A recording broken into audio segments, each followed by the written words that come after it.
Welcome, friends, to another Paul is Dead discussion. The following presentation on the McCartney conspiracy will cover approximately 70 slides. Some of the content in this video I have discussed during other shows, but not to the degree that I felt was required to really drive the points home. So this presentation will go deeper into some of that material. This video also includes new content, specifically with regard to the theory of two permanent Paul replacements. And I would also like to thank all those who have shared their research with me. It is the collective effort that will help us break the Paul is Dead code. And so with that, let's move to the table of contents. I will start the presentation off by talking about the many faces of Paul McCartney. Then we will spend some time talking about the Pyramid of Power and Freemasonry. I will then present an overview of Tavistock. We'll talk about titles and awards, specifically with regard to the British Crown. Then we'll take a look at how to read and interpret the memoirs of Billy Shears. We will then discuss the Masonic technique of masterfully speaking. Then we'll get into the possible death scenarios of Paul McCartney. Then the theory of the two falls or the primary replacements. Then we'll get into some dot connecting and other perspectives. And then we will discuss the Vivian Stanshall and Phil Ackrell linkage to Bill. And then I will conclude the presentation with a summary of findings. And be sure to stick around after the presentation where I have included some interesting video clips I have compiled over time. And so with that, let's move to the next slide and the many faces of Paul McCartney. There were different iterations of Paul McCartney seen by the public over the years. I will present a case for two permanent replacements who were in place before 1966. Aside from the two permanent replacements, there were other actors who paged in and out playing the part over time.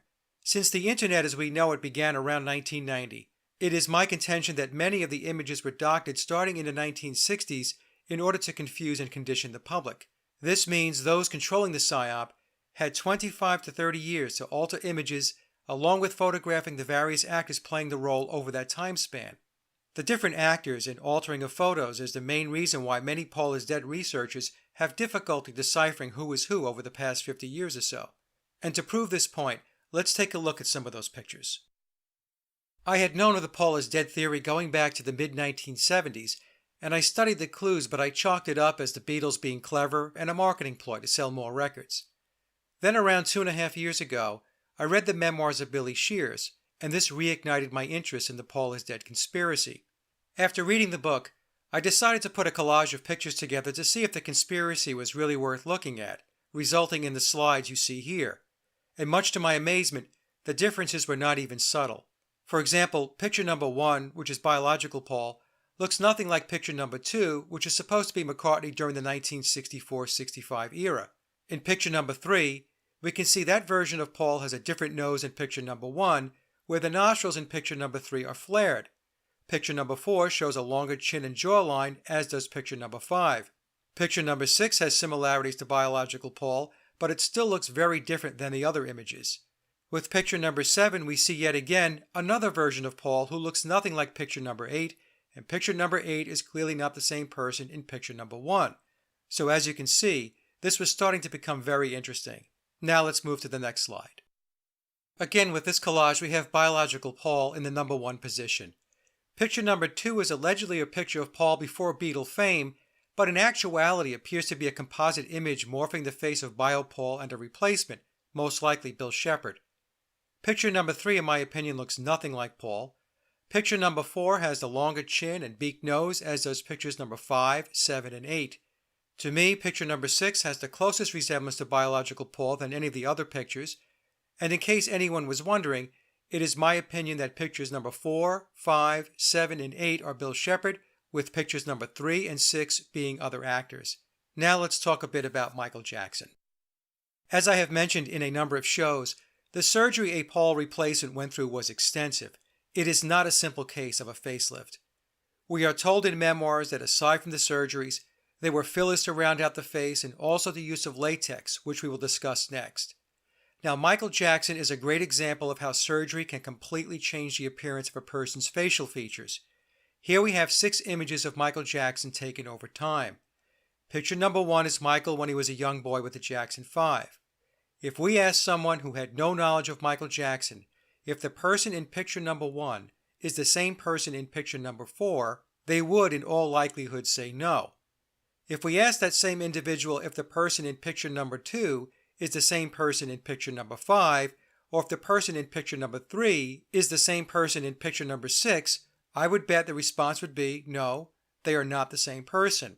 However, those of us familiar with Michael Jackson know that all of the pictures above are indeed Michael, and his facial appearance changed drastically over the years due to surgeries.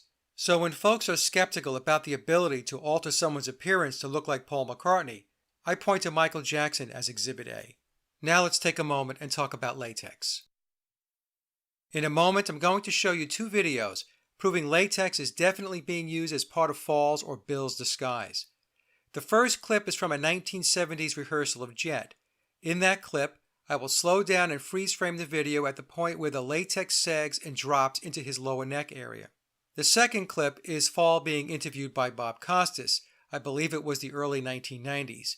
During the interview, Fall places his index finger to his right temple area and the latex bunches, and then takes a moment to smooth out again once he removes his finger from his face. So let's take a look at both those videos now. Okay, here's the Jet rehearsal from the 1970s. I believe it was 1973. Pay very close attention to Bill's neck and throat area. You're going to see the latex disfigure, and it's going to drop and droop into his lower neck. Here it is in slow motion. Let's play it again in slow motion. And you can see how it has disfigured. And here's the still. Okay, so something's not right, and the something that's not right is the latex not staying in place. Here is the Bob Costas interview. Watch when Bill places his index finger to his temple area, and then when he removes his finger, you're going to see that the latex takes a little while to reform. Now let's do that in slow motion. Okay, so watch. He keeps his finger there, and as he does, the latex starts to scrunch up. And by the way, law enforcement will tell you that somebody who speaks and touches their face often, they will tell you that that is a possible sign of deception and not telling the truth. I'll just put that out there. Now he'll take his finger away from his face and take a look at what happens. The latex does not reform quickly. It takes a little while. Take a look at that. Here's a still. And you can see how the latex is bunched up under his finger. And then another still afterwards, where it took some time to reform. Okay? That's latex, folks. Now let's talk a bit about Freemasonry and the Illuminati, both of which Bill discusses in the Memoirs of Billy Shears in a chapter titled Masonic Checkmate. The G in Freemasonry represents God, geometry, and gatekeeper. The 33 degrees equals the 33 vertebrae of the spine. There are 13 degrees above the 33rd degree, known as the degrees of the Illuminati. The 13 degrees correspond to the 13 major parts of the brain.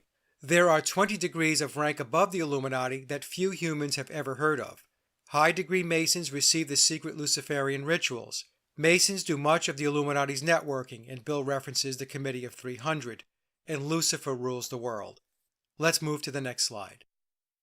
This slide is a graphic of what I refer to as the Pyramid of Power. We see the 33 degrees of the Scottish Rite at the bottom of the pyramid. Then the next level up are the 13 degrees of the Illuminati. And then above that, 20 additional degrees, consisting of people or beings we will most likely never know. And at the very top of the pyramid is Lucifer. When we total the degrees, it sums to 66. There are 66 chapters in Memoirs. It's my belief that Bill is above the 33rd degree and in the illuminated degrees. I base this on the fact that Bill is allowed to tell us about the Pyramid of Power and also how I observe high-ranking Freemasons behave around him, like 32nd and 33rd degree Masons. It's a subtle interaction, but other Masons defer to Bill, indicating he is of higher rank. One example that comes to mind was a private event at the White House when Bill was sitting next to Barack Obama and Jerry Seinfeld was doing a stand-up. The body language of both Bill and Obama gave the impression to me that Obama was hosting a superior, and Seinfeld, in his routine, came across tentative and appeared to step lightly around the jokes when his routine included Bill or the Beatles. In other words, Seinfeld looked as if he was being very careful not to insult the guest of honor. The next time he's doing an interview, take a look at the body language and how the other person takes a measured approach when speaking to Bill. And now let's move to the next slide. Here's a slide I put together a while back to show how Masonic symbolism is hidden in plain sight. Here we have two iconic Beatle releases, the Red and Blue Greatest Hits albums. The 1963 through 1966 Red album represents the Masonic Red Lodge and the Biological Paul era. And the Blue album, which covers the 1967 through 1970 time period, symbolizes the Masonic Blue Lodge and Bill's tenure with the Beatles. And of course the lyric from Hello Goodbye, I don't know why you say goodbye, I say hello, is Bill telling us not to fret. He's here to carry on the Beatle legacy. And as a side note, notice how both aprons look exactly like the Gmail icon. And with that, let's move to the next slide and talk about Tavistock. Tavistock was founded in 1920 as the Tavistock Institute of Medical Psychology. In September 1947, it became the Tavistock Institute of Human Relations. Note September being the 9th month, and the sum of the last two digits of the year 47 totaling to 11, and we have the 9/11 date being played again. Tavistock is headquartered in London and has strong ties to Freemasonry. The publicly stated mission of Tavistock is to combine research into social sciences with professional practice. However, alternative researchers have found that Tavistock is in the business of modifying individual behavior through psychology, meaning they are developers of mass mind control. Tavistock techniques break down the psychological strength of the individual, and crowd control methods have been widely used on the American public. The use of drugs is a common denominator identifying Tavistock's strategy. For example, the LSD counterculture of the 1960s, the student revolution, etc., were all financed by the CIA to the tune of $25 million, and Tavistock controls the National Education Association. No one achieves prominence in any field unless trained in behavioral science at Tavistock or one of its subsidiaries. Its network now extends from the University of Sussex to the United States through the Stanford Research Institute, the Esalen Institute, MIT, the Hudson Institute, the Heritage Foundation, and the Center of Strategic and International Studies at Georgetown, where State Department personnel, U.S. Air Force intelligence, and the Rand and Mida corporations are trained. A network of secret groups like the Mont Pelerin Society, the Trilateral Commission, the Ditchley Foundation, and the Club of Rome are all conduits for the Tavistock network. So as we can see, Tavistock's influence is pervasive across the controlling apparatus, and its main goal via the music industry is to social engineer the masses. Now let's discuss titles bestowed upon many in the music and entertainment industry. Many times we become aware of ceremonies where an artist is knighted or receives some award by the Queen or some other royal entity. The most excellent order of the British Empire is an order of chivalry established on June 4, 1917 by George V. The order comprises 5 classes in civil and military divisions. One way to tell who's in the big club that we don't belong to is by the titles awarded by the British Crown. It is my contention that none of these titles are given to anyone who is not in the club or within the pyramid of power. These titles are awarded to individuals based on their level of contribution in support of the controller's agenda. Many prominent artists will have the letters MBE, OBE, or CBE after their names, or be referred to as Sir, where Sir means in service to the crown. All of these people, whether they admit it or not, are within the pyramid structure, meaning they are part of various secret societies, with Freemasonry being the most prominent. Here are the 5 classes in ascending order of seniority. First is the MBE, or Member of the Order of the British Empire, which is given for outstanding achievement or service to the community. All 4 Beatles received their MBEs back in 1965. The OBE, or Officer of the Order of the British Empire, is awarded for having achieved a major local role in any activity, including work which has made that person known nationally in their chosen area. The CBE, or Commander of the Order of the British Empire. The CBE is awarded for having a prominent but lesser role at the national level or a leading role at the regional level. It can also be awarded for a distinguished or innovative contribution to any area. Then we have the KBE or DBE, a Knight or Dame Commander of the Order of the British Empire. If you are a man and you receive a KBE, you can use the title Sir. If you are a woman, you can use the title of Dame. Notable non-Brits are only eligible for honorary knighthood, meaning they are not allowed to add Sir or Dame to their names. They do, however, get to append the suffix KBE to their monikers if they desire to do so. Bono, Bill Gates, Steven Spielberg, and Michael Bloomberg are all technically KBEs. And last but not least is the highest award, the GBE, or a Knight or Dame Grand Cross, which is very rare. Now let's take a look at a small sampling of names in the club who have received these awards. Here is a very partial list of artists that have received MBEs, OBEs, CBEs, and/or the KBE. Ian Anderson, Bono, Eric Clapton, Joe Cocker, Roger Daltrey, Ray Davies, David Essex, Brian Ferry, Barry Gibb, David Gilmour, George Harrison, Mick Jagger, Elton John, Tom Jones, Annie Lennox, George Martin, Brian May, Paul McCartney, Van Morrison, Graham Nash, Olivia Newton-John, Jimmy Page, Cliff Richard, Ravi Shankar, Ringo Starr, Rod Stewart, and Sting. And now let's take a look at some artists that have received the KBE or have been knighted.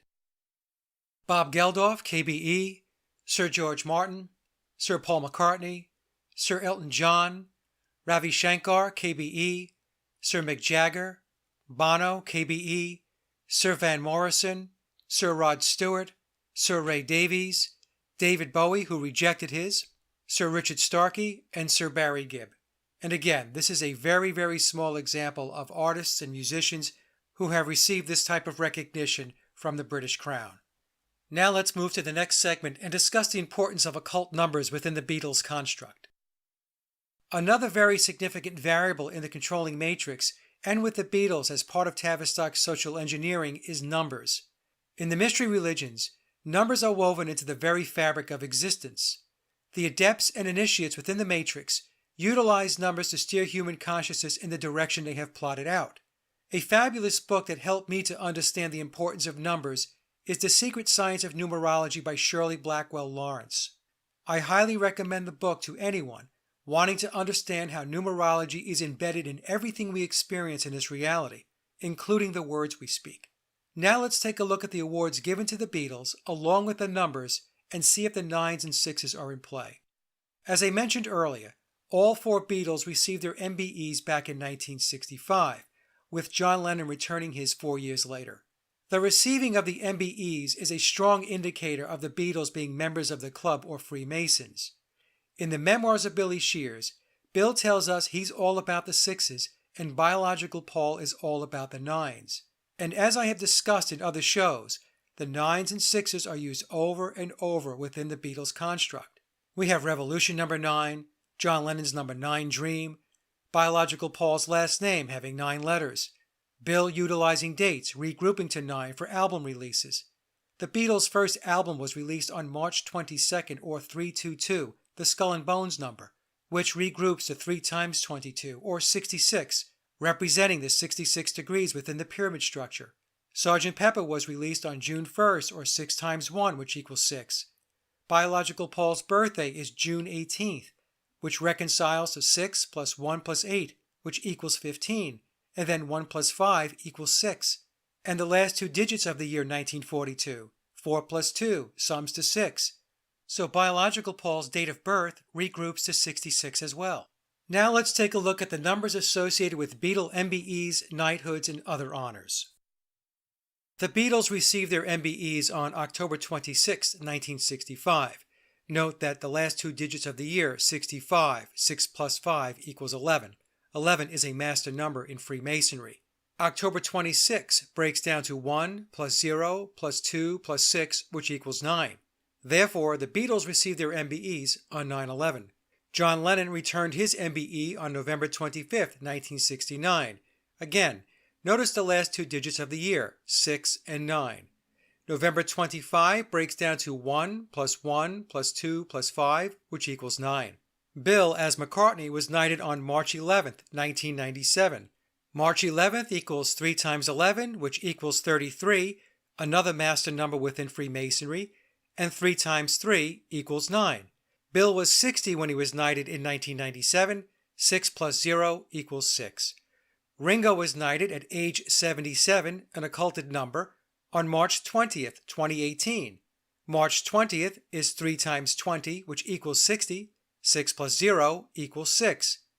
Bill, as McCartney again, received the Companion of Honor on May 4th, 2018. May 4th is 5 plus 4. 5 plus 4 equals 9. So as we can see, the occulted numbers, especially the 6s and 9s, are very important to the Beatles story. Now let's shift gears a bit and talk about whether the Beatles were ever organic, meaning untainted by Masonry or Tavistock. There are Paul is Dead researchers who naively believe the Beatles were untouched by the Matrix and only became a Tavistock or Masonic entity upon the death of Paul McCartney and the arrival of Bill. It is very important to understand the music and entertainment industry, along with just about everything else within this realm, is completely controlled. As I mentioned in the Tavistock portion of this presentation, no one achieves prominence in any field without being connected into the pyramid of power. One can argue the Beatles were possibly organic during the very early days when they were playing the Cavern in Hamburg, but even this is a dubious claim when we have Stuart Sutcliffe making Masonic hand gestures during the early years when he was playing with the Beatles. To put a stake in the ground, it is certain the Beatles were controlled once they were quote-unquote discovered, signed, and groomed. It is my position, based on my research, that the Beatles were on Tavistock's radar very early on, like many other bands, such as the Rolling Stones. I have made a case that it is highly likely Brian Epstein was a Freemason, otherwise he would not have been allowed to operate within the inner circle. We know Beatle producer George Martin, as well as EMI head Joseph Lockwood, were high-level Masons and knighted. We know that EMI was part of the British military-industrial complex. We know all 4 Beatles received MBEs in 1965, and the 2 surviving Beatles, Bill and Ringo, were knighted. Therefore, it is logical to deduct that all 4 Beatles were Freemasons. And another question I have raised has to do with Pete Best. Was Pete pushed out of the band because he was not in the Brotherhood? I believe this is very likely and the reason he was replaced with Ringo. Again, it is not possible for the Beatles to have achieved the fame and fortune they received without being in the club and controlled from the onset, because as I stated earlier, the music and entertainment industry is completely controlled. Another question that comes up often is whether Theodor Adorno of the Frankfurt School wrote the Beatles' music. Based on my research, there is no hard proof of Adorno's participation, and to complicate things, it certainly appears the Beatles did write original compositions. However, and here's the catch, writing 237 original songs, 305 with cover tunes, from 1963 through 1969 is deemed highly improbable by many professional songwriters. If we do the math, this means that John Lennon and Paul McCartney, with contributions from George Harrison, would have needed to pen, on average, 40 original songs a year. To record 40 songs a year means many more songs would be needed above the 40 per year in order to get down to those compositions deemed viable candidates for record releases. On the surface, this level of prolific songwriting does appear questionable, as well as many of the lyrics appearing beyond the life experience of 20-year-olds. Therefore, it is possible that uncredited hired guns were used to generate a backlog of songs to be considered for recording, and it is also possible that professionals were brought in to edit original songs by Lennon and McCartney to ensure proper song structure and popular appeal. For example, we know George Martin was instrumental in shaping the Beatles' sound. However, with the passing of time, more information has emerged showing his role with the Beatles to be far more involved than originally portrayed, including the writing out of guitar riffs to be played by George Harrison. Therefore, the Adorno question or an Adorno type of setup is a legitimate question since the sheer volume of songs written and recorded certainly calls into question whether the Beatles wrote all of their own material. Now let's talk about the Memoirs of Billy Shears and its Masonic structure. The book's author or encoder is Thomas Hugh Harriot, with the story being told in the first person by one William Shepard, who I refer to as Bill. Bill claims to have been playing the role of Paul McCartney since biological Paul's death in 1966. Memoirs was originally released on September 9, 2009, and another example of specific numerology cloaked around the Beatles, in this case 999. And the updated version of Memoirs was made available for pre-order on September 9, 2018, representing another 999. Some Paul is Dead researchers have criticized the book by either not reading it correctly or worse, not reading it at all. Although Memoirs is classified as historical fiction, it is indeed truthful if the book is read correctly. In Memoirs, there is an abundance of masterful disclosure. Memoirs, which is written in layers, initiates its readers by degree. Layer by layer, it gradually brings people into the inner circle of what it refers to as enlightenment. if written, encoded, layered, and read as intended. And now let's discuss the layering and encoding within memoirs. As I just mentioned, memoirs contains 3 layers. Layer 1 is reading the book as we normally would from left to right. Layer 2, which is the example on this slide, is reading the bolded out text of each page. Layer 3 is the acrostical coding, or reading the text vertically, and I will show you an example of the 3rd layer in a moment. Reading all 3 layers is key to digging deep and understanding the conspiracy. I highlighted the bolded out text, and here's what it says. I play the long-running show. All performances require each have one role with a name in some other show. Every role has its own name. The part of Paul is the same. I go by several names. So here, Bill is telling us Paul McCartney is a role he plays, along with other characters in his repertoire. All 666 pages of memoirs are coded this way.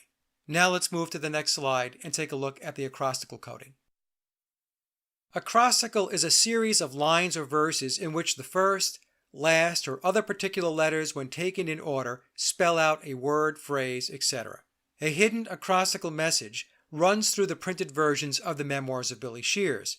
Through all of the pages, the first letter of each odd-numbered line of each chapter or section combines to form a special hidden message that relates to the content. To the right is an example from chapter 65 of the book. In this example, the first letter of each odd-numbered row has been highlighted to show the coding. Reading vertically, the first letter of each odd-numbered row, the message says, "The Illuminati rules the world." That and the rest of the book is true.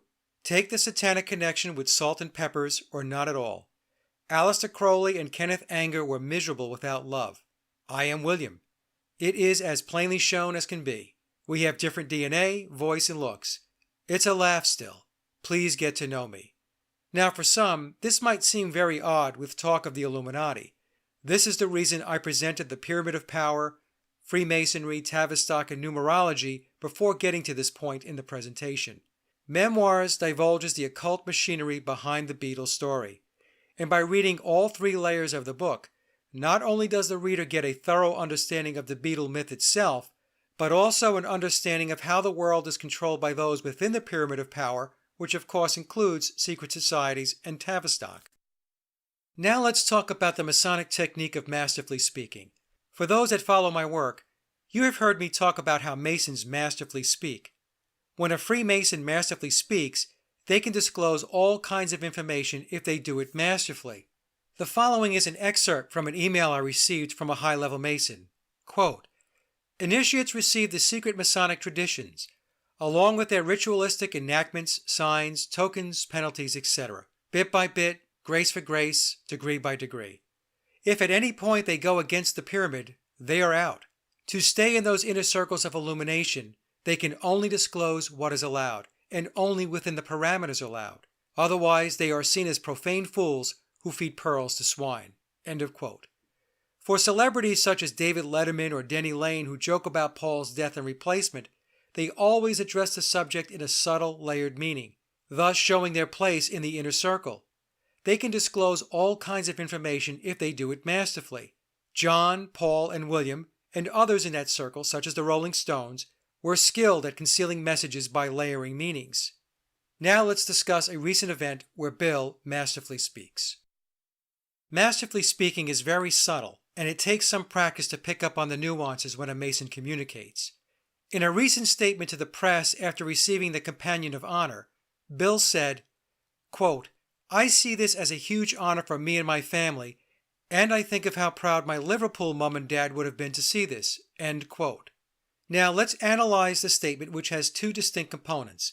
In the first part of the statement, he says, "I see this as a huge honor for me and my family."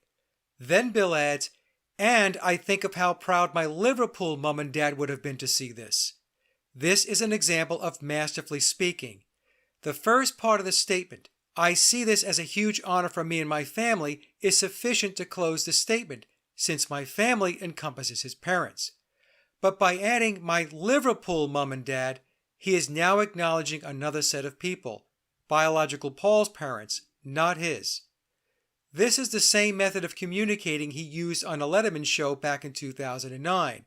And it is the same method Denny Laine used during an interview back in 2016 when he was asked about playing with Billy Shepherd. Now let's take a moment and dissect both Bill's dialogue with David Letterman and the Denny Laine interview I just mentioned.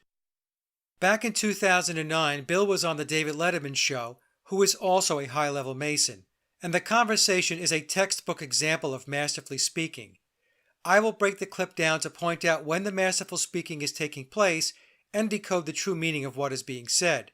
Then we will move to the Denny Laine clip and walk through that dialogue. In toward the end of the 60s, is that when the rumors about you being dead surfaced? Do you remember that? Do you remember how that started? What were your feelings about that? What happened? Yeah, my feeling. What happened was we did a cover for a record called Abbey Road, and we... Even the cover gets applause. And the idea was to walk across the crossing, and I showed up that day with sandals, flip-flops, and so it was so hot, and I kicked them off and walked across barefooted. So this started some rumor that because he was barefooted, he's dead. In this exchange, Bill tells a story about showing up to the Abbey Road photo shoot in sandals, and it was so hot that day, he took the sandals off and walked across the hot pavement barefooted. So there are two questions. Why would anyone walk across hot pavement barefooted when they have footwear to protect their feet from the heat or from possibly getting burned? This seems very odd. And why would he wear sandals to the photo shoot? The answer to both questions is quite simple. The story is not supposed to make sense. If the listener uses common sense and discernment, they would realize this story cannot be true. What Bill is communicating by telling a nonsensical story is he was supposed to be barefoot for the Abbey Road photo shoot.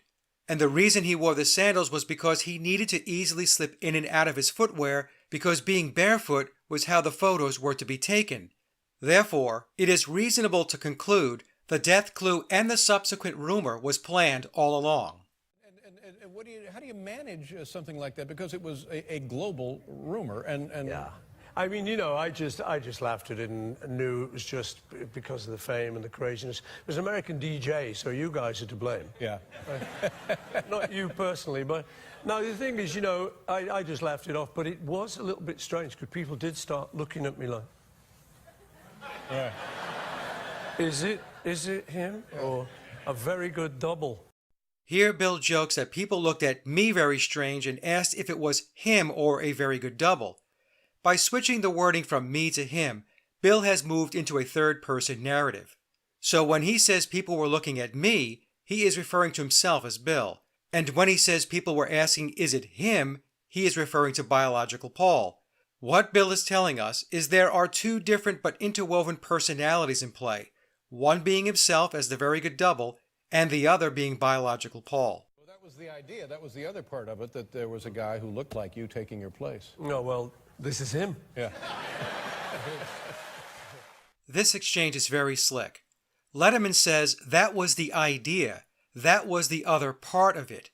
There was a guy that looked like you taking your place. And Bill very cleverly responds, no, well, this is him, meaning he is the replacement. Letterman's choice of wording is very interesting.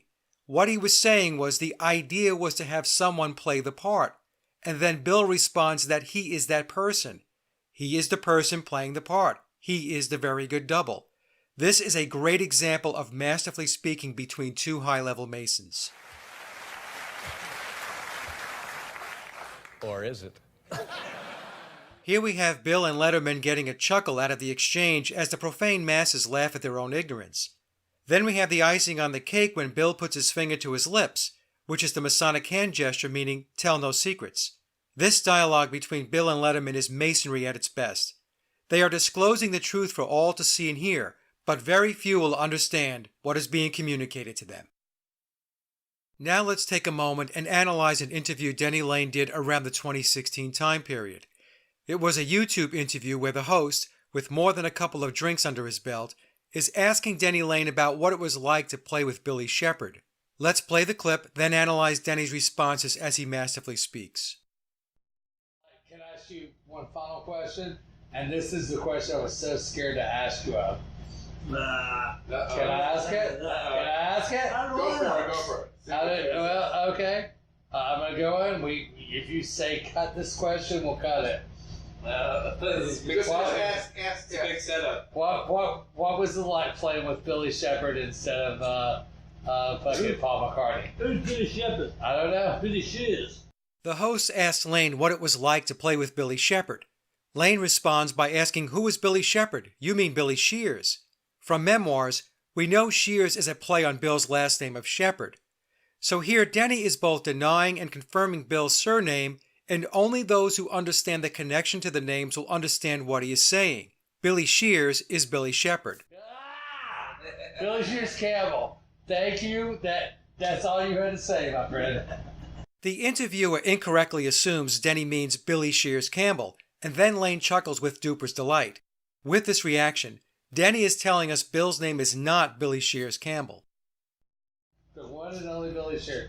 Sir, it was an honor to play with you. Can I get a picture made with you? Absolutely. Okay, thank you, sir. Okay, can you cut that? Could have been here all night otherwise. You're an amazing performer, sir. Who the hell's Billy Campbell anyway? At the very end of the interview, Lane rhetorically asks, "Who the hell is Billy Campbell anyway?" correcting the interviewer's reference to the Campbell name. Now, the most important takeaway from this exchange is Denny never mentions the name Paul McCartney during the dialogue. Why did he not mention McCartney? It's because there is no biological Paul McCartney, but there is a person he refers to as Billy Shears, and that is the person he knows. Therefore, never mentioning McCartney is intentional. Now I will run the clip again without pausing. Pay very close attention to how Denny nuances the conversation. And this is the question I was so scared to ask you of.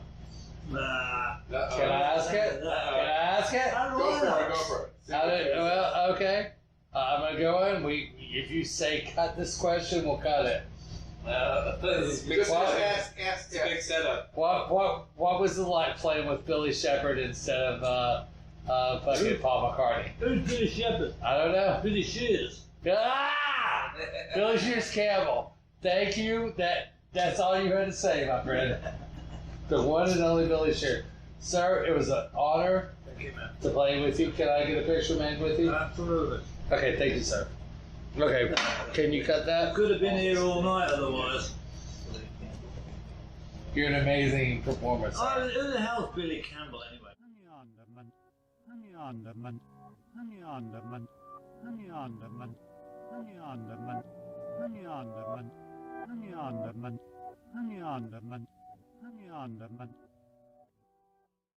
Let's shift gears now and discuss two scenarios involving the death of Paul McCartney. The first scenario involves Paul being murdered by the CIA or a deep state faction. This information came to me from a confidential source who claimed they were not invested in the Paul is dead conspiracy, although they are involved in social engineering research. They told me their information was a result of a first-person encounter in the mid-1990s with people associated with the military-industrial complex. During this encounter, there was a conversation where it was revealed that there were two primary Paul replacements. One replacement was what the source referred to as the street Paul, who was not a musician but a public figure. The other, who I believe to be Bill Shepherd, was the musician Paul responsible for songwriting and performing. If this scenario is true, it may very well explain why it is difficult to reconcile the many faces of Paul McCartney. The second scenario looks at Paul's death as a result of his involvement either knowingly or unknowingly in the occult. This information was compiled from multiple sources, including my own research, and most of these sources are invested in the McCartney conspiracy. Now, I will present these two scenarios as standalone cases. However, it is highly likely the two scenarios are intertwined. Those of us who have researched the occult, the deep state, and mind control will understand these entities are all connected, and therefore overlap is not just possible, but probable. So let's move to the next slide and discuss scenario 1. As I mentioned, the time frame of the encounter is the mid-1990s. The source attended a social event sponsored by a hedge fund. The attendees at the event included tech, research and development, and aerospace executives, along with private contractors. He suspected the hedge fund was involved in insider trading, but he did not elaborate on why he had that suspicion. and he also suspected they were involved in skunk works. The source claimed there was a discussion about CIA involvement in UFO and Tesla technology, and then later on, one of the attendees stated Tavistock created the Beatles and the CIA killed Paul McCartney. The source claims the person who told the story was an American with a Texas accent. If we recall, Memoirs states Bill was involved with the CIA via the distribution of LSD at the Monterey Pop Festival in 1967, so we have a potential link between the two sources.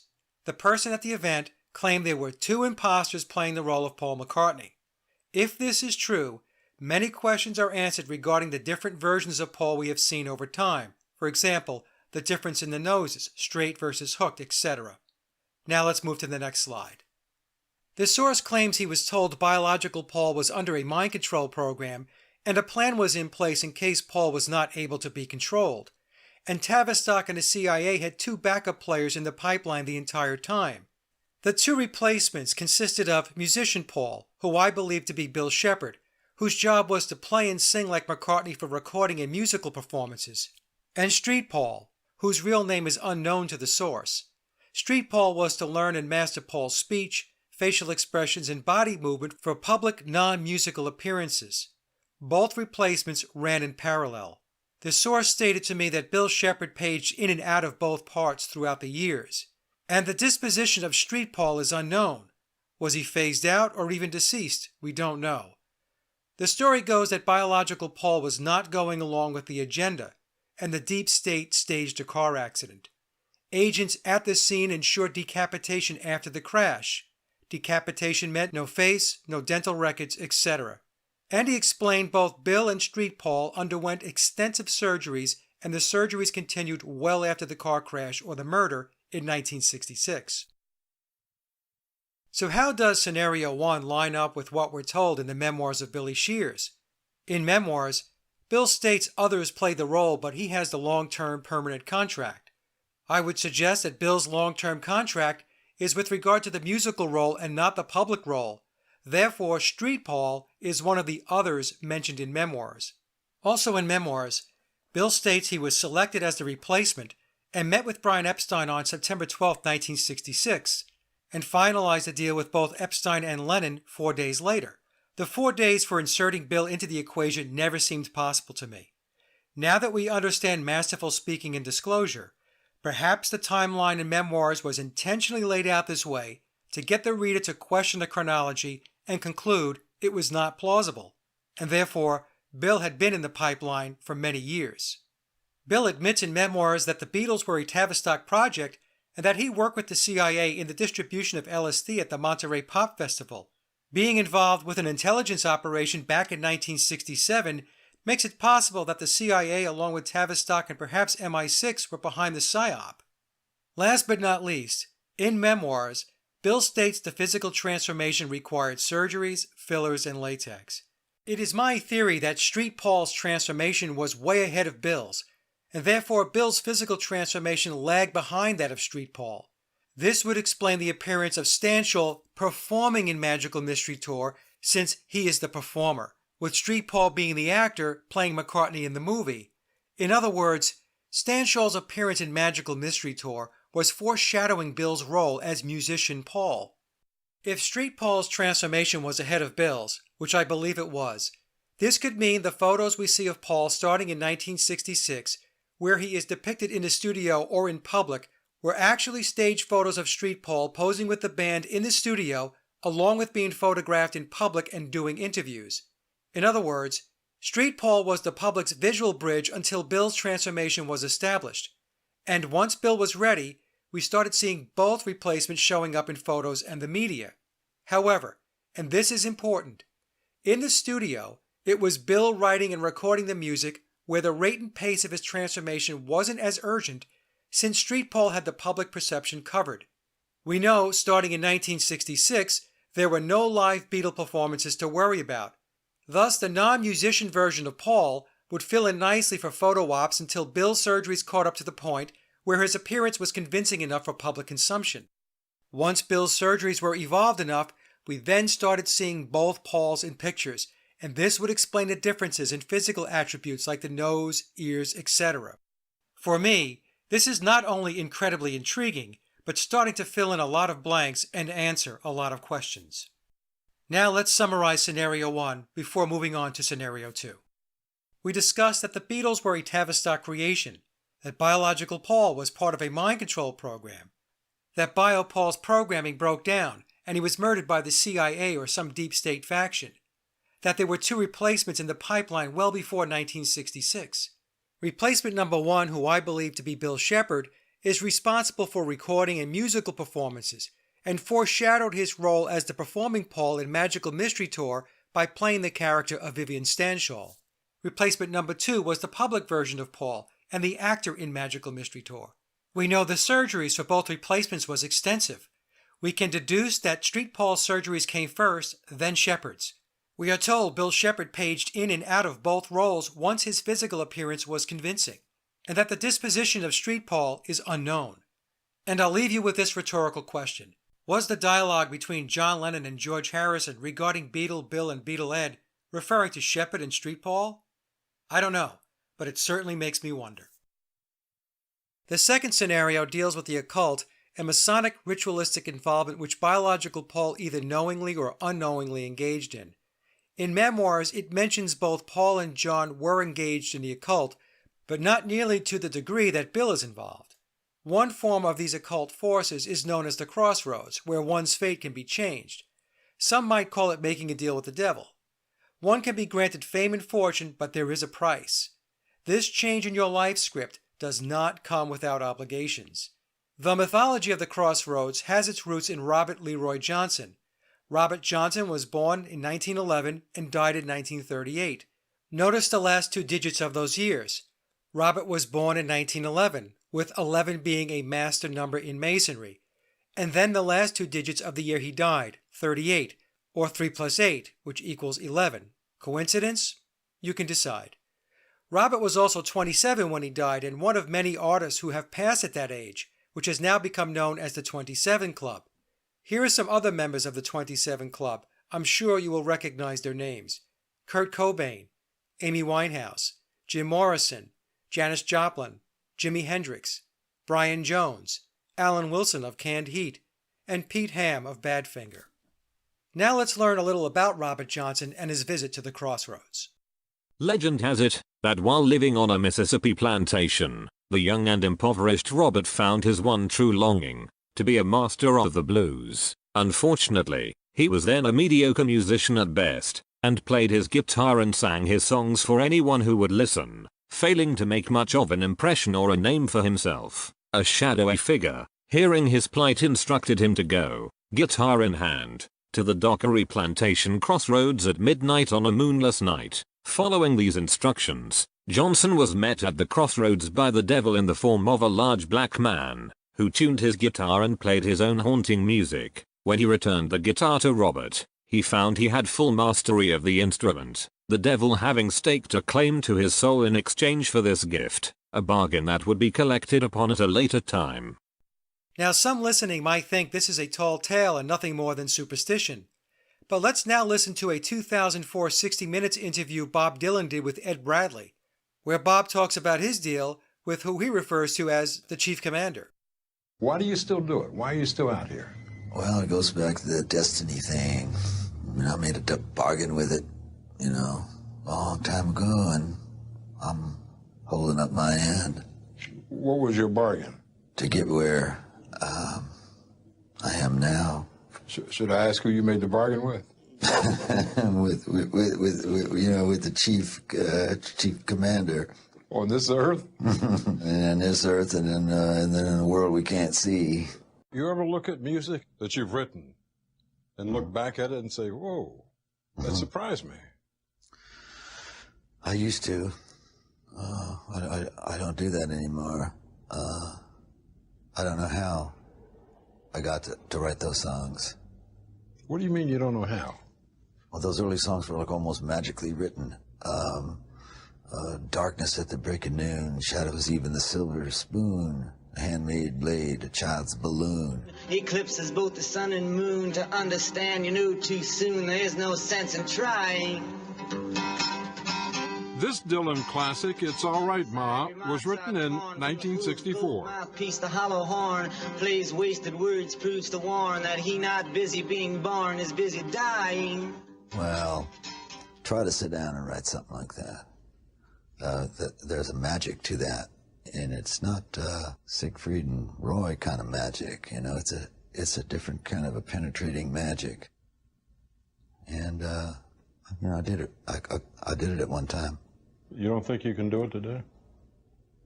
Mm-mm. Does that disappoint you?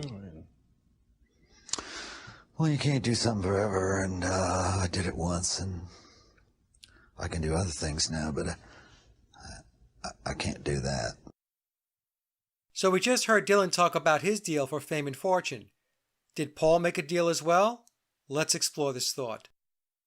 The next 3 slides are highlights from correspondences with sources.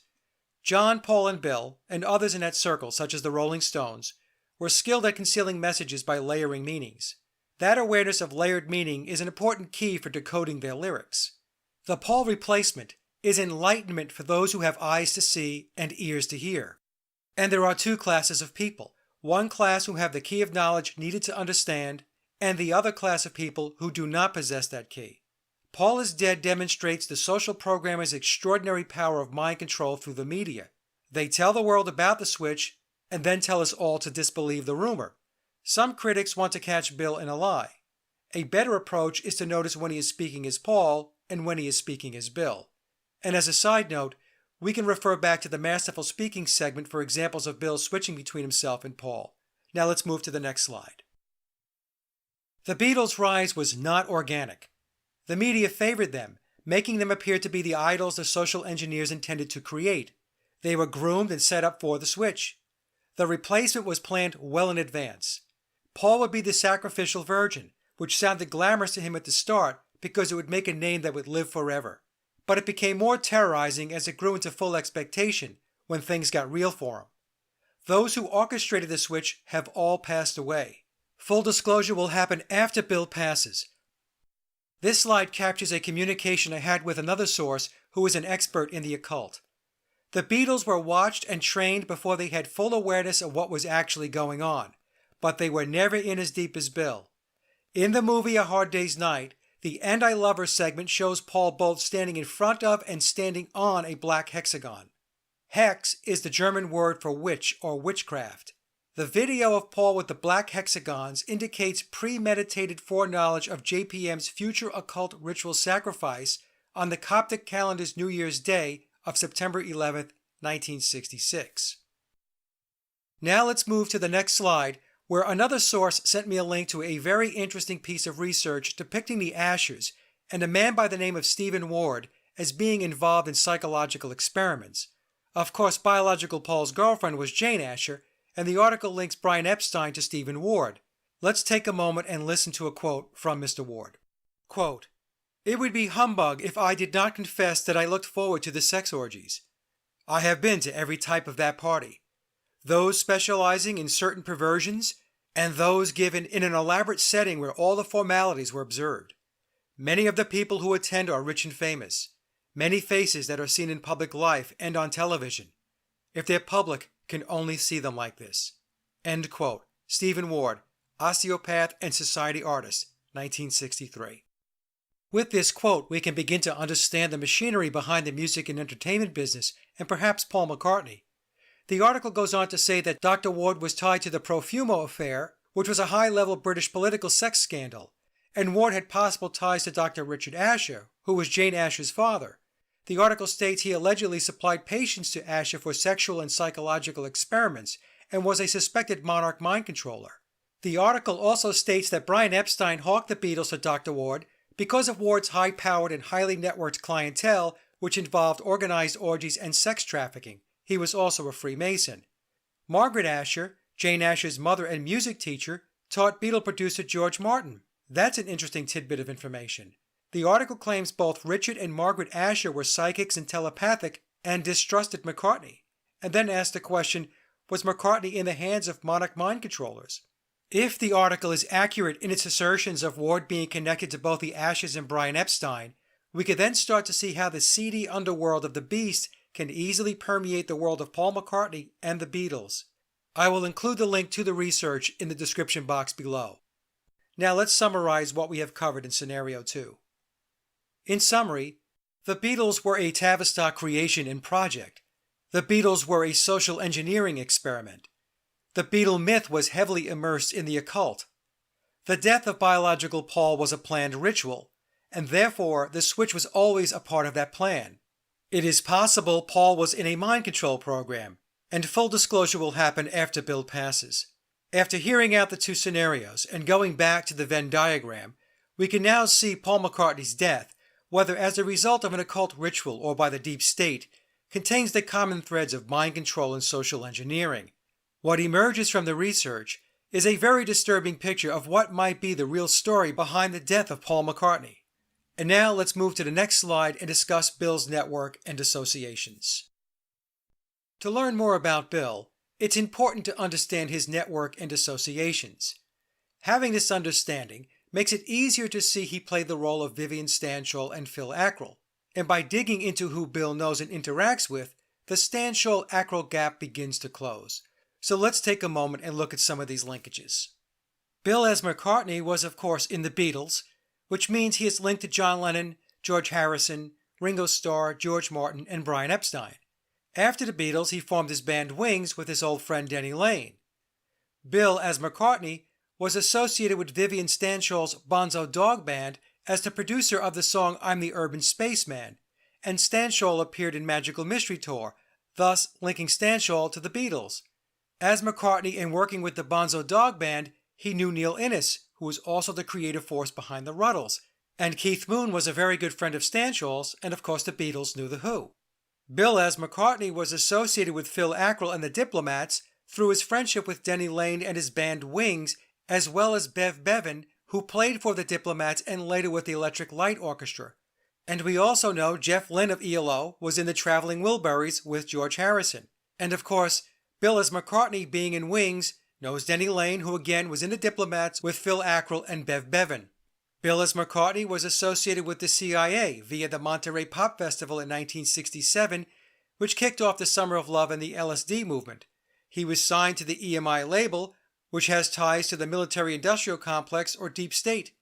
He knew Jane Asher, who he socialized with before Linda, and of course he knew Brian Epstein, who may have been linked to Stephen Ward, who was suspected of being a mind control handler and involved in psychological experiments with the Ashers. This interlaced web is too involved and too deep to simply chalk up as coincidence, and should motivate us to do a deeper dive into Bill and the possibility of his playing the part of both Stanshall and Ackrell. And now let me share some insights I have received from additional sources. I have had a number of correspondences with musicians in the music industry. One source, who I confirmed, collaborated with Bill during the 1980s. This person told me of a time when he entered the studio and saw Bill playing his guitar right-handed. When the source inquired about his ability to play right-handed, Bill, as Paul said, "Since most guitars were right-handed in the early days, I had to learn to play both ways." As a guitar player myself, I can tell you Bill's answer was weak at best, since the only effort involved in playing a right-handed guitar lefty is to reverse the string positions and then flip the guitar around. The amount of effort required to learn to play right-handed when you are a natural lefty is far more difficult than simply flipping the guitar. We never saw Jimi Hendrix, who was another notable left-handed guitarist, play right-handed because, well, there were more righty guitars than lefty ones during his day. He just restrung his Stratocaster and flipped the guitar. Therefore, Bill's response is dubious at best. The reason he was playing right-handed is simple. He is naturally right-handed. And now let's move to the next slide. A Beatle album that is overlooked yet loaded with Paul is Dead clues is a collection of oldies, which was released December 10, 1966. At first glance, one would be hard-pressed to know it was even a Beatle album. The only reference on the front cover to the Beatles is on the drumhead, where it says a collection of Beatles oldies. Note the motif of the drum, which we will see again on the cover of Sgt. Pepper. Even after realizing it is a Beatle album, few people, even Paul is Dead researchers, ever wonder or ask, who is the guy on the cover? Well, the man on the cover is Bill Shepherd, dressed in his Vivian Stanshall-like attire. The album is referred to as Oldies, when in fact it should have been called Greatest Hits. We have to ask ourselves, How can songs from 1963 through 1965 constitute being called oldies in 1966? This is because oldies refers to the old band. A collection of oldies symbolizes the end of the biological Paul era, or phase 1 of the Beatles, and is transitioning us into phase 2, or the Billy Shears period. The psychedelic cover introduces the direction the Beatles will be taking going forward, and according to memoirs, the car pictured near the top of the cover represents biological Paul's car on a long and winding road. Now let's talk about Vivian Stanshall's alleged death. Stanshall's death in 1995 was not a literal death. It represents when the Stanshall character was retired by Bill due to Linda's diagnosis of cancer. We are told Stanshall died on March 5, 1995. Let's take a look at the numbers. March equals 3, the day equals 5, 3 times 5 equals 15, 1 plus 5 equals 6. 1995 equals 1 plus 9 plus 9 plus 5, which equals 24. 2 plus 4 equals 6. We are told Stanshall was 51 when he passed. 5 plus 1 equals 6, and we're back to the sixes, with Stanshall's date of death and age of death regrouping to 666.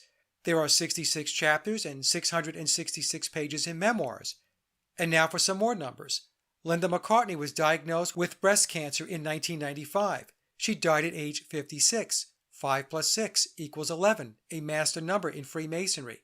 1995 is 1 plus 9 plus 9 plus 5, which equals 24. 2 plus 4 equals 6. Then we multiply the 11 times the 6, and we have 66. And the fire symbolism can be found in many ancient cultures as a way of setting the soul free to continue its journey. For example, for those that have watched Game of Thrones, which is loaded up with esoteric references, we saw cremation as a way of having the body depart the physical world. In Hinduism, the Hindus believe the soul is indestructible, and cremation or fire cleanses the departed soul before it heads on to new experiences. By having Stanshall die in a fire, Bill is symbolically releasing his alter ego from the physical realm. And now let's get a perspective from a person who studies the human body and structure. This slide comes from a professional artist who contacted me, who has taken a very close look at Paul and Vivian Stanshall, and here are the conclusions. It is obvious Vivian is not a real person. The giveaway are the hands, shoulders, and overall body language. McCartney and Stanshall are the same person. Vivian and Shepard have the same affected comical body language, head, hand, shoulder, and hip movements, as well as the same structure and rhythm of figures seen in the stance of the legs, hips, and shoulders. By studying the hands through various photographs, the fingernails are quite recognizable. The ring finger on the left hand is very discernible too, as are the fingertips, which are flattened and have a distinctive shape. They also have the same odd hollow on the cheeks. The other major giveaway is the right eye. They have obviously constructed the eyebrow ridge to try to mimic Paul McCartney. The real McCartney looked more beat up. He was more sturdy, tough, manly in his body movements. His facial features looked stressed, including his ears and cheeks. My contact goes on to say, I am from Liverpool myself, and it may sound odd, but working-class Scousers have a certain mannerism and look. Vivian did not have it at all, and was actually quite effeminate. It is also very obvious from studying photographs and film footage that there are multiple stand-in Beatles. Now let's take a look at some photo comparisons of Vivian Stanshall, keeping in mind that memoir states Bill played the role of Stanshall. One mistake made by many looking into the McCartney conspiracy is overlooking the physical change in Stanshall himself. Vivian went from looking very Scottish and rugged to less Scottish and more effeminate. There are researchers who rationalize this dramatic change in appearance as being due to aging. However, this reasoning is flawed because the difference in Stanshall's appearance evolved over a short span of time, not decades. So here we see two photos of Stanshall with the Bonzo Dog Band. Take a close look at the call-out images to the lower right of each picture. The photo on the left is what Bill looked like before surgery. The photo on the right is Bill after surgery. If we set aside preconceived notions and maintain an objective mind, it should be obvious something very significant took place to alter Stanshall's appearance, and that something is surgery. So as we can see, in just a couple of years, Vivian Stanshall's transformation was not subtle. It was a drastic and permanent change in appearance, one that he would carry forward from this point on. On this slide, we have the revamped Stanshall in the center, with an image of him playing McCartney on the left from the 1967 time period. To the far right is both images overlaid, and we can see it is an exact match. Notice the flare at the nostrils, the mouth area, and the mustache. Along with the transformational progress from surgery, Bill is also donning a wig and using latex to round out the McCartney look. So between the surgery, latex, and cosmetics, the pieces are coming together. With this sequence of images, we can see how the facial features match up, starting with an older version of Bill on the left and then moving across to the right to an older version of Stanshall. As the older-looking Stanshall, Bill relied on the use of latex to alter the nose, cheeks, and hairline, with the overall shape of the head remaining the same. This is no different than the makeup used to develop characters in movies and theater productions. Another question I get from some folks looking into the McCartney conspiracy is, who is the guy with the beaked nose? Well, the guy with the beaked nose is Stanshall, who is Bill Shepherd. Here I have a screen capture showing the profile of Shepherd as Stanshall on a BBC program, and there's the nose. Once the surgeries were underway, there was work done on his nose to reduce the flare at the base by the nostrils, which was fairly prominent before surgery. In fact, we can see the nose was not as narrow 2 slides earlier when I showed the picture of Bill playing McCartney from the 1967 time period. So the mystery of who is the guy with the beaked nose has been solved. It's Vivian Stanshall, who is Bill Shepherd. Here's another comparison of Bill as Stanshall and as McCartney. Take a moment and notice the similarities in the facial profile by following the arrows. In fact, pause the video if you would like to take the time to study the pictures. We have the same slope to the forehead, the same curve at the top of the nose between the eyes, the same overall shape of the nose, and the same chin and jawline. Even though these pictures are 50 years apart, a discerning eye can see this is the same guy in both pictures. Here's another photo comparison of Bill. The picture on the left is obviously before surgery. Notice the overall shape of the face and eyebrows when compared to the McCartney photo. In the picture on the right, we can see the nose has been surgically altered to reduce the flare of Bill's nose by the nostrils. Over the years, the surgery and fillers are not holding up like it used to. This is due to age and the skin losing elasticity. And again, these photos are approximately 50 years apart. Now let's run some of the slides again, showing Bill's Stanshall character is also his McCartney character. Here again is the slide showing 2 iterations of Stanshall with the Bonzo Dog Band. Pay close attention to the dramatic change in Stanshall's facial appearance. This is the same guy. The picture on the left is Stanshall before surgery, and on the right is after surgery. Notice how his face has become softer and more effeminate. Now let's focus on the post-surgery Stanshall and the McCartney character. Focus on the overall shape of the head and the mouth. In the McCartney image, Bill is wearing a wig, and latex has been utilized to mimic the McCartney look. It should also be noted that the McCartney photo may have been taken after additional nose surgery, although even if this is the case, we can still see the flare at the nostrils. Over time, additional surgery was performed to further reshape Bill's nose. Now let's move to the next slide. Here are the same 2 pictures overlaid. This is clearly the same person. Bill's McCartney character is replete with latex, makeup, and a wig. Here is a photo showing Bill before surgery, after surgery, and then in character as McCartney. The giveaway showing the first picture is the same person as the middle picture is the nose. It is the same nose with the flare at the nostrils. The face in the middle picture has been rounded out with fillers, and although the eyes have been surgically altered in the middle picture, they still show similarities to Bill's natural eye shape. Also, if you look close enough, you can see the lines in the forehead of Bill are the same in the first picture as they are in the middle picture. A mistake many make when trying to see the Stanshall-McCartney connection is underestimating what can be done with plastic surgery along with latex and makeup. If you are still having trouble grasping how advanced these surgeries can be, it might be helpful to go back and take a look at the Michael Jackson slide from earlier in his presentation. Now let's move to some of Bill's family photos. Here we have the picture of Bill before the surgeries and a photo of his son James.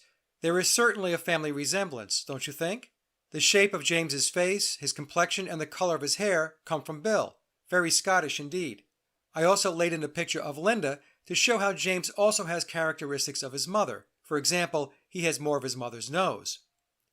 On this slide, we see Bill and James along with an insert of Bill before surgery. Note the resemblance across all three faces. As I mentioned a few slides back, as Bill gets older, the surgeries and fillers are not holding up like they used to, and because of that, we can see the similarities to his natural appearance as well as with his son James and even his daughter Stella. Now let's look at the image on the right, which is another comparison of James to his father, along with images of biological Paul.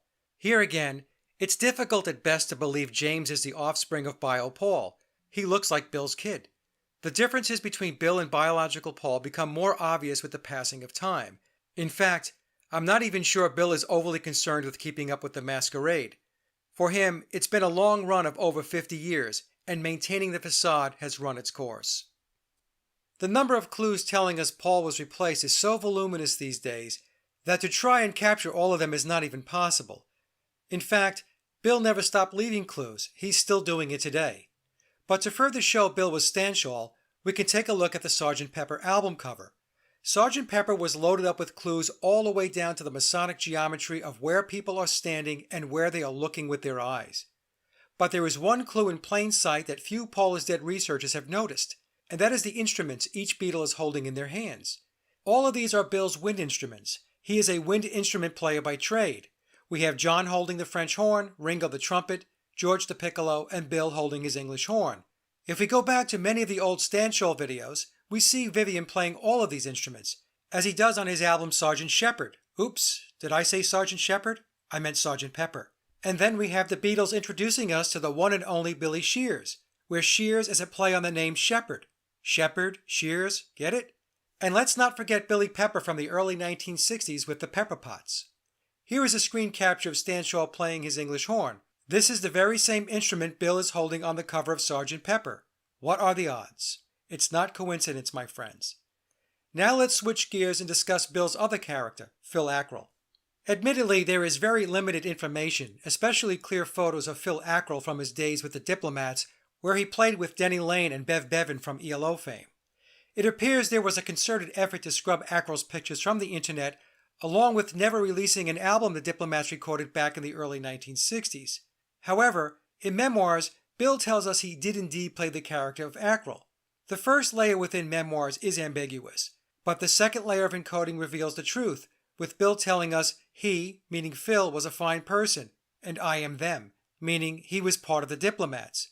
Bill and Denny have a long history with each other as two members of the big club we're not in. They started with the Diplomats back in the early 1960s and then reunited when Bill formed Wings.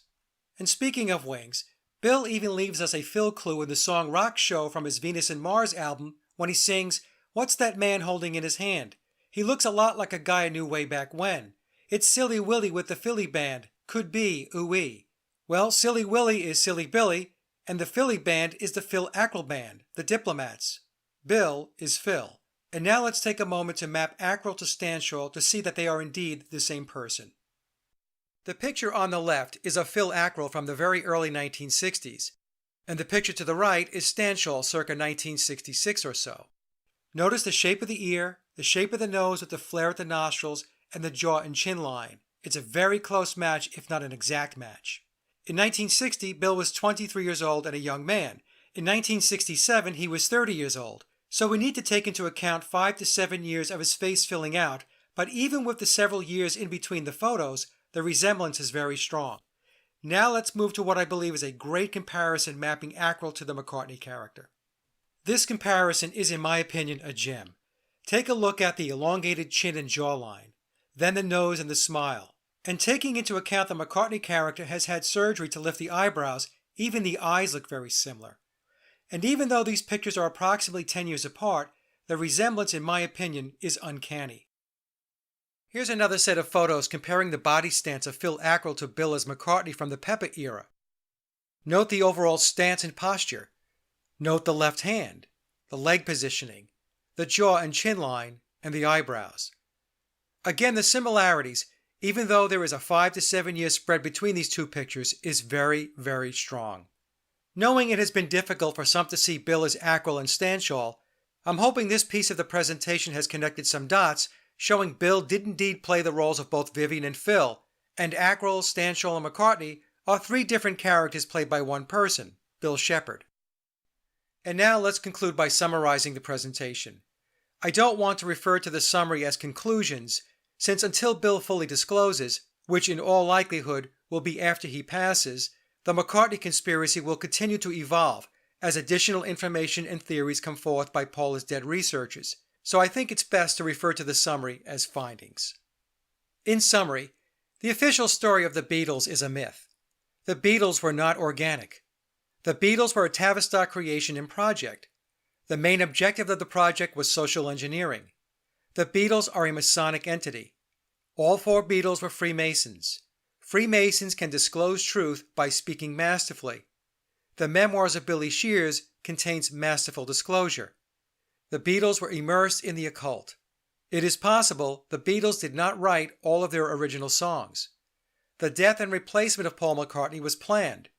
There were two primary replacements, musician Paul and the actor Street Paul. Musician Paul is Bill Shepherd. The identity of Street Paul is unknown. Other actors playing the role of Paul paged in and out over the timeline. Bill has the long-term contract as the performing Paul.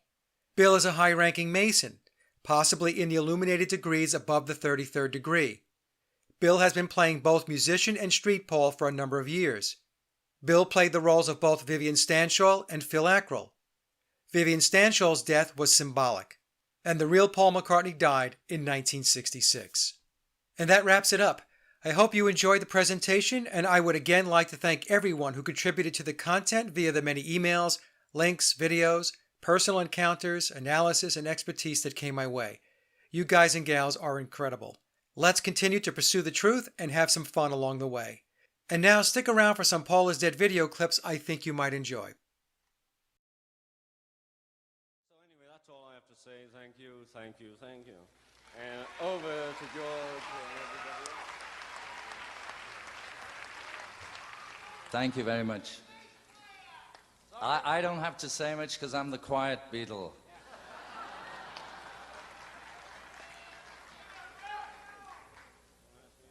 It is unfortunate Paul's not here because he was the one who had the speech in his pocket.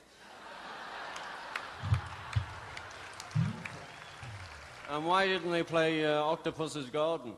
We'll talk about that later.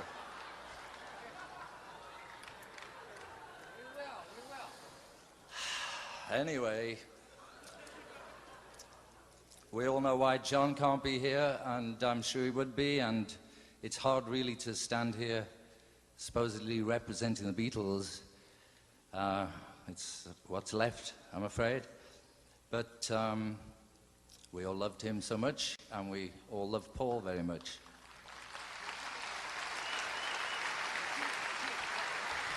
And we all loved Paul very much.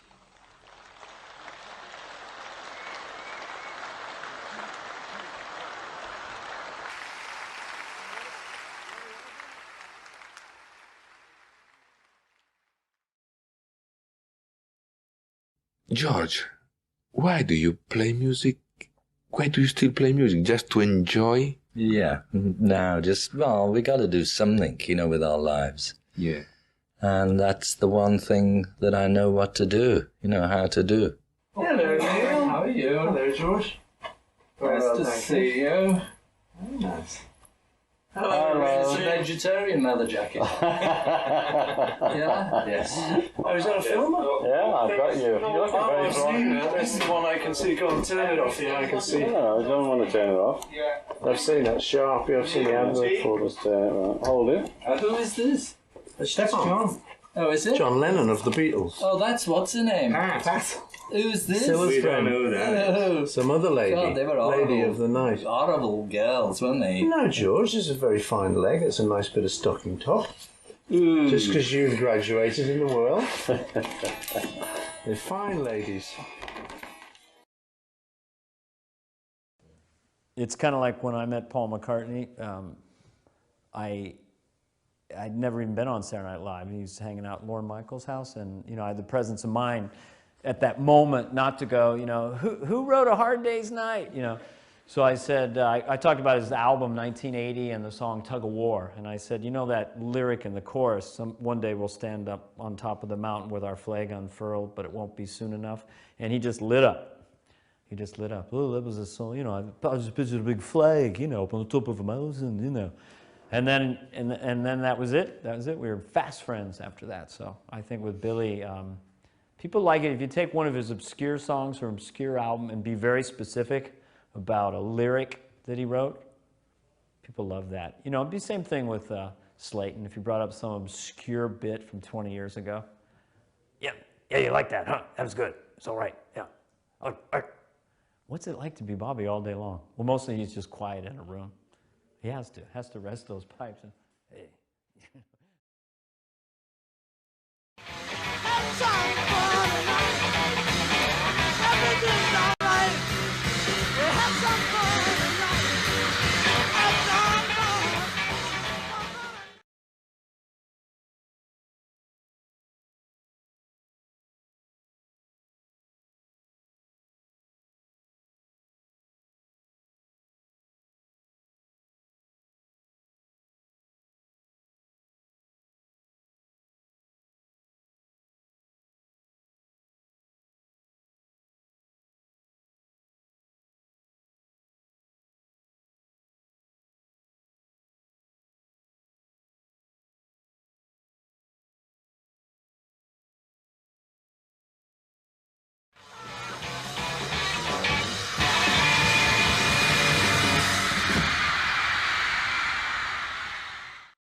There is still a chance, Bill, that they will see.